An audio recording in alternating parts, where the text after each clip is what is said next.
Captain America bursts onto the silver screen this weekend, but are movie studios buckling under the weight of big budget films this year? Our movie guy is here to talk about that. Eric, what do you think? Captain America, The Winter Soldier is the only film debuting this weekend.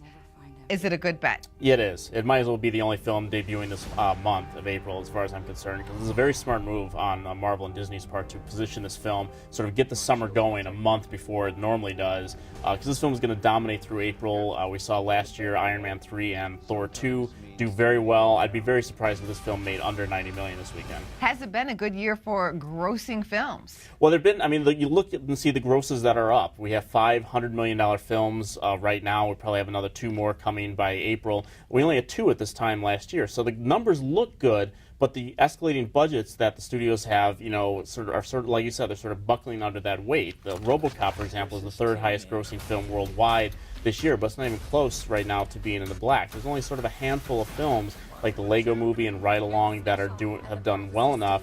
And Universal and Warner Bros. The only 2 studios that can really brag that they're having a pretty good year. So it's tough out there. They're really counting on audiences. Yeah, and Captain America, no matter what the budget of this movie is, it's going to be a mega blockbuster for them. It's probably going to be the #1 film, probably up until July for the year. So good news for Disney. Yes. All right, taking a look at what happened at the box office last weekend, you had hoped that Noah would come in at #1, and it did.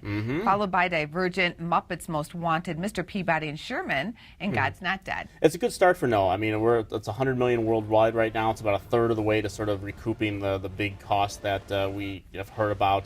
So I think it's probably going to make that. Paramount has sort of dodged another bullet just the way they did last year with World War Z. And what do you think about Divergent hanging in there? You were not a big fan of this film. Not at all. No, not at all.